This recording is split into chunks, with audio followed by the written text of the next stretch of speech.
What you're about to watch is a courtroom battle where every word matters. The officer sounds completely confident about his training and the evidence, but confidence alone doesn't decide a case.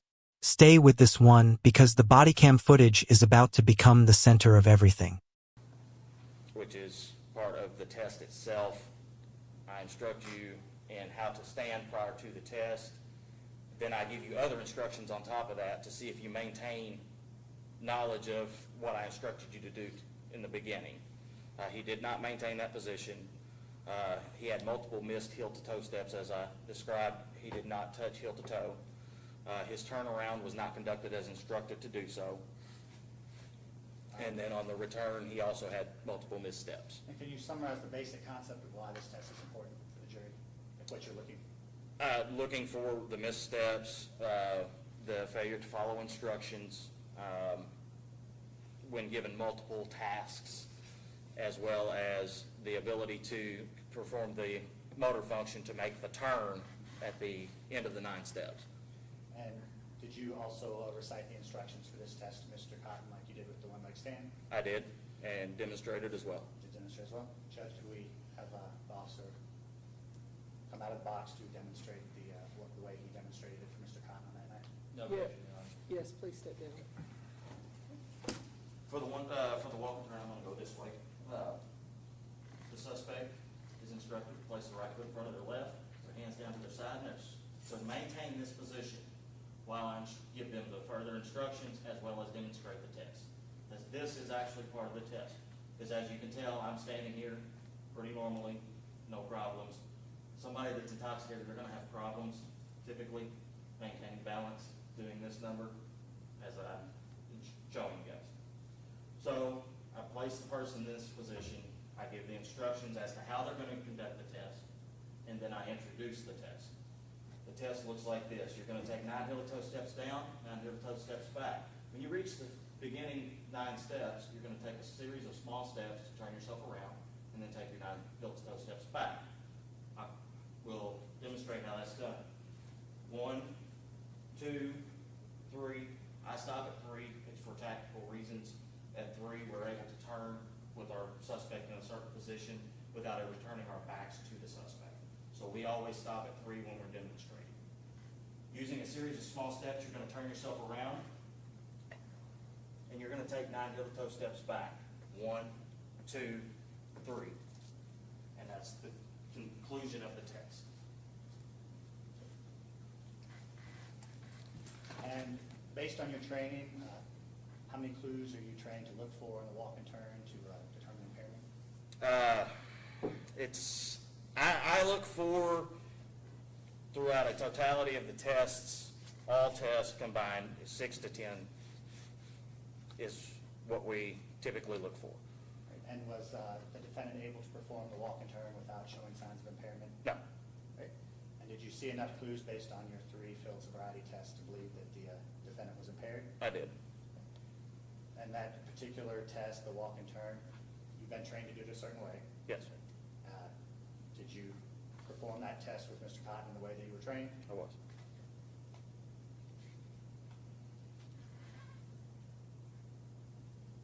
In about a year, let's estimate a year's time, about how many stops would you say that you make that are, you suspect that there might be driving while impaired? Objection relevance? For determining that he gives these tests and that he doesn't arrest every single person that he gives the test to. Motion overruled. Thank you, Your Honor. It would vary by year, but I would say, conservatively speaking, probably 100 to 150 times a year. And how many of those stops turn into field sobriety tests in your estimation? I would say maybe a third to a half of them. And of that third to a half, once you perform the field sobriety test, how many of those would you estimate lead to arrest? Maybe half. So you're telling the court and the jury that about half the time you ask suspects to perform the field sobriety test, it does not lead to arrest? Yeah. Okay. So what did you observe over the course of the totality of this night that led you to, well, did you arrest defendant Cotton after performing the field sobriety test? I did. So could you tell the jury mind, what led you to make that arrest? Had the odor of marijuana on his person, odor of marijuana coming from the vehicle, items located inside the vehicle,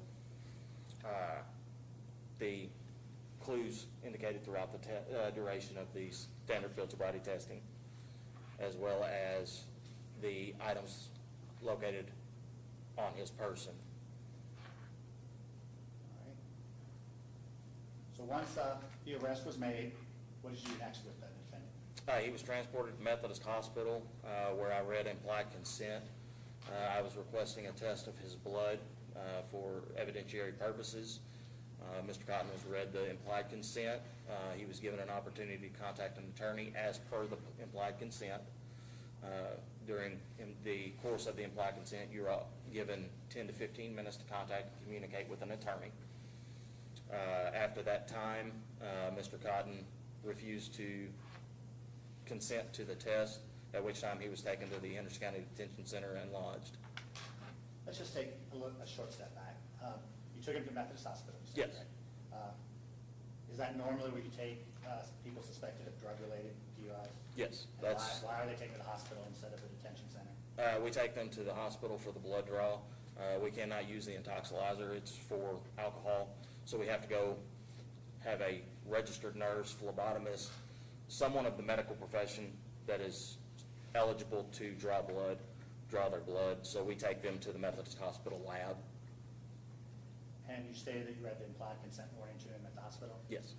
Did you explain to the jury what the implied consent warning entails? It details without having it in front of me, it's hard it's quite long. It entails the fact that the test that I'm requesting will be used for evidentiary purposes. It entails it states that refusal of the test is allowed, however, it will enhance the penalties associated with DUI.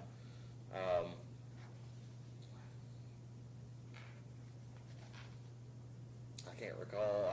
I mean, without having it in front of me, I don't do implied consent without having it in front of me. There's not an officer one that can memorize implied consent. It's 2 pages. So when you worked for the sheriff's office, there was a form for you to read on implied Yes. consent. Did you have that form with you on October 21st, 2018? I did, as you'll see in the video. And did you in fact read that implied consent form to Mr. Cotton? I did. And did he sign the form to say that he had heard the implied consent warnings from you? Yes. And as you said, one of those implied consent warnings discusses refusal. Yes. So you said after you first read the implied consent warning, you offered him time to contact an attorney. Yes. Did he use that time to do so? He did. At some point, when that conversation was concluded, did you request that he submit to a test of his blood? I did. And when you requested that test from him at the time, what did he say? He said that he did not want to take the test. And did you have him sign on a consent waiver at the time, Jim's initial that he refused? Yes. Did the defendant indicate any reason to you why he was refusing at the time? Not that I recall, no.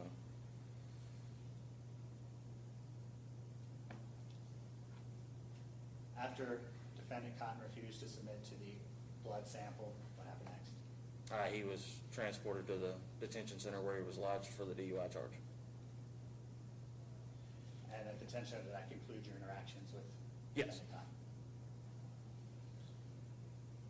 Your Honor, at this point, I would go into the video. Are we going to do that now? Mr. Foreman? I have no objection unless the jury would like to break for lunch. That's my Well, only.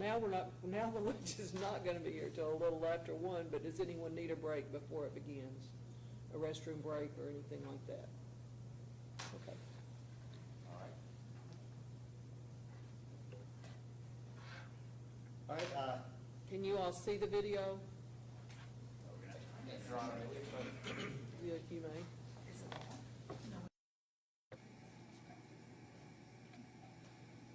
I would simply ask, since Mr. Lambert has not done this yet, just to simply lay the foundation so that the jury understands we don't just start playing it like.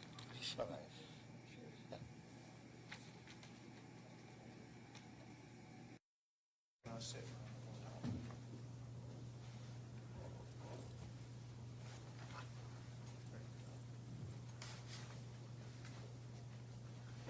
I will only interrupt you if it doesn't come on my screen here, so I can come around and see it too.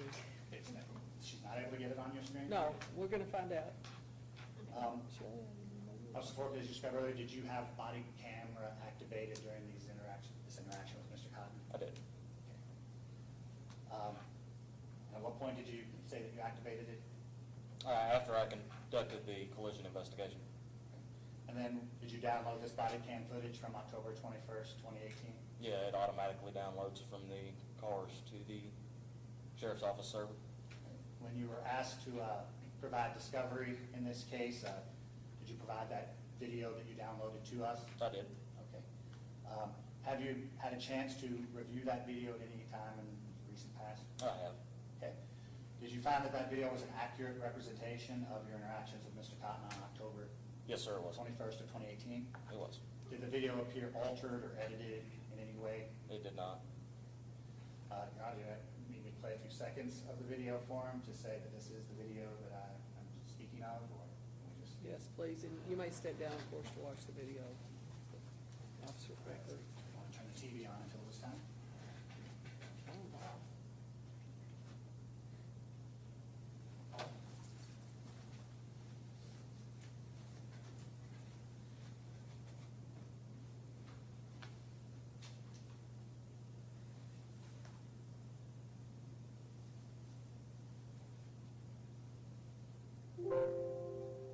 That is the video, sir. Why are we not finding the driver's license for you?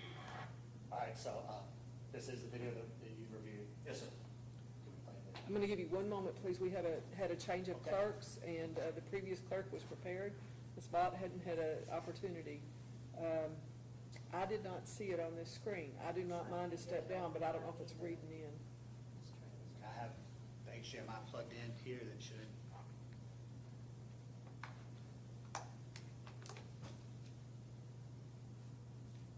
It's required that all the testimony that comes into evidence be recorded, and that's what we're being sure. I can see it now.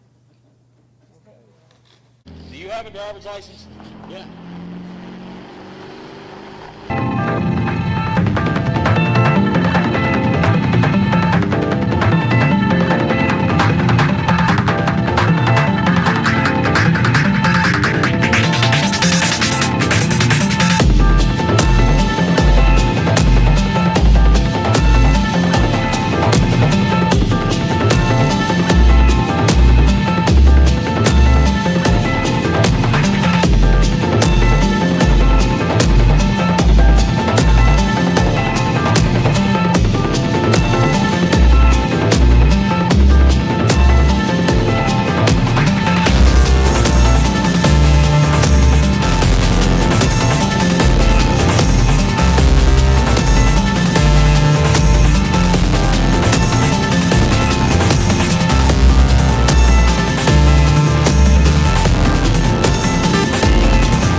You might. You reek of marijuana right now, dude. I was around people that were smoking, but Your car reeks of marijuana, dude. Your eyes are dilated. When was the last time you smoked? I told you last week. And you're full of crap, too. I ought to take you to jail right now. Officer Forker, what observations have you made at this point? At this point, like I just stated, his eyes Your are Honor, dilated. may we approach?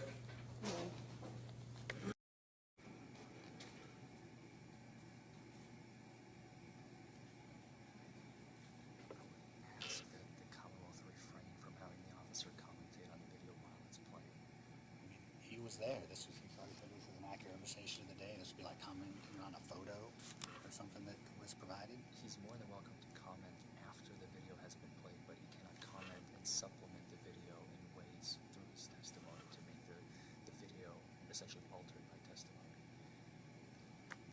I said I would find it to be the same as if we had a photo that he said was an accurate representation. You could talk about what's in the photo.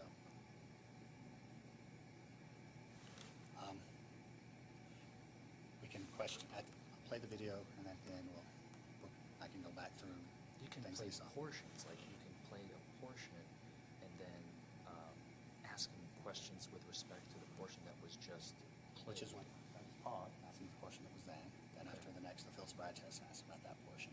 Okay, so as long as he doesn't commentate for the, during while the video was But playing. I would pause before asking a question. Okay, just wanted to make sure. That's fine.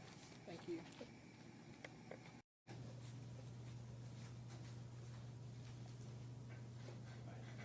So again, officer, what observations had you made at this point? The odor of marijuana was present as well as the dilated pupils. And based on my discussion with the judge, I was going to say, we would ask you to refrain from commenting while the video is playing, only comment on questions when it's paused. Does that sound like fun? Well, then quit lying to me. I'm getting ready to search your car. Is there anything in the vehicle I need to know about? No, I haven't smoked marijuana in like a week. Well, we're going to find out in a minute. Step right back out of the front bumper of my car. You care to keep an eye on him, Wade?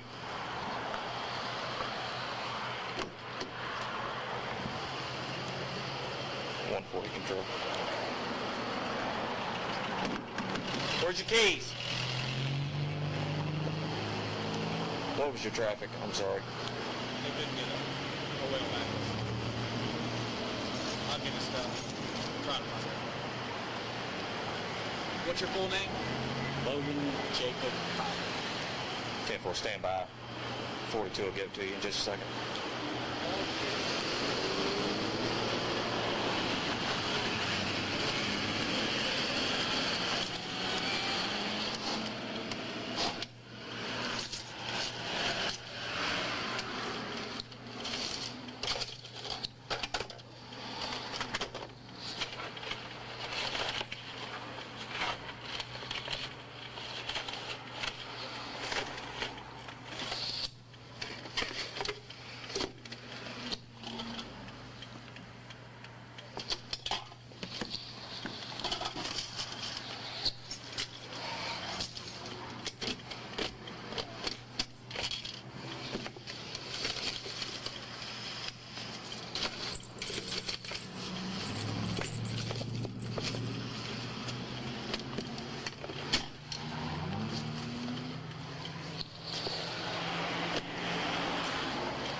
Did you find anything in the vehicle that led you to believe that there had been the smoking of marijuana?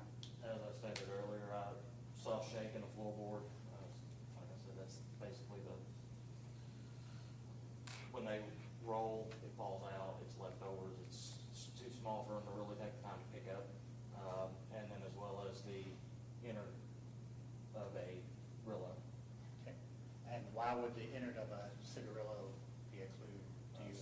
Cigarillos are typically what are used to roll marijuana into cigarettes, or what are referred to as blunts. We'll continue.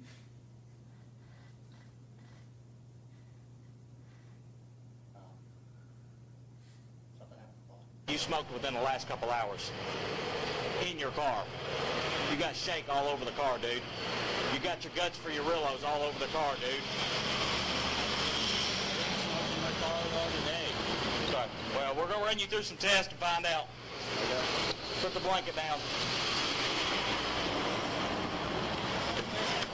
Stand right over there. Out of Indiana. Valid?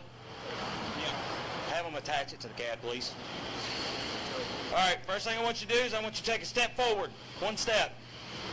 I want you to put your feet together with your hands down to your side. I want you to stand just like that. See the end of my finger? Move your hair out of your face. Take the hood off your head. You see my finger? Follow my finger with your eyes and your eyes only. Do not move your head. Keep it directly pointed straight at me.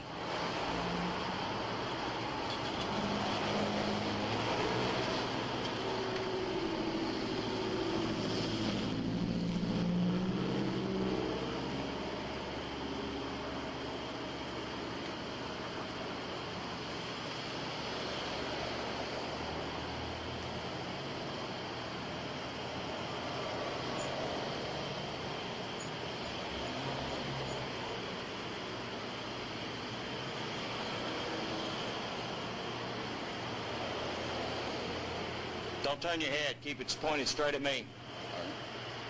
Quit turning your head. Keep it pointed straight at me.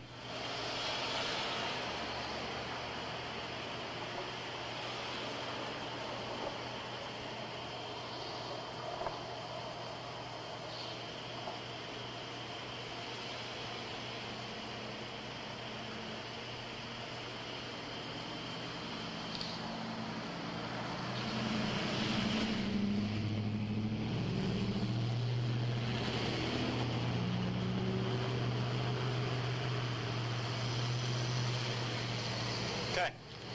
Next test we're going to do is a one-leg. Officer Porter, what were you looking for in that test?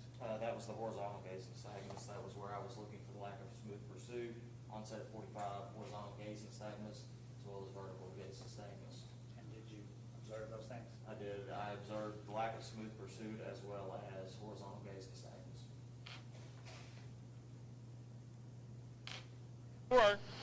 Turn back like you were. Do not move from that position until I tell you to move from that position. Put your feet together with your hands down to your side. Do you have any issues with balance or your knees that would prevent you from standing on one leg? In my left leg, I don't know. It's kind of hard for me to stand up. Okay, well then you can use your other leg, okay? I'm going to demonstrate the test. This is what you're going to do. You're going to stand with your hands down to your side, your feet touching. You're going to lift 1 foot of your choosing off the ground approximately 6 inches.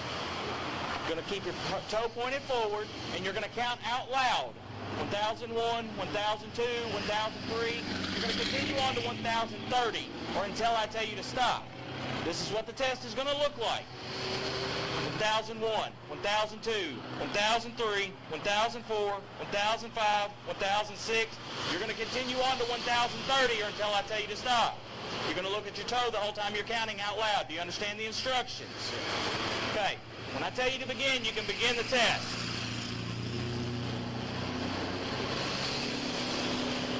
Begin.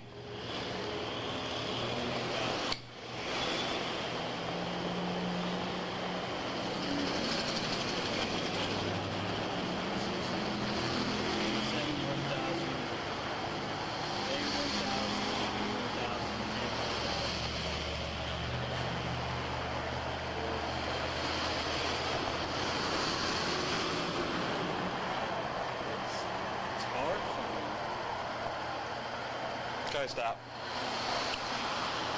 All right, the next test we're going to do. Officer Porter, did you observe any clues of impairment during the one-leg stand? As you saw there, Mr. Cotton continually kept setting his foot down. He had his hands out to the side, stepped down along his sides as instructed to do.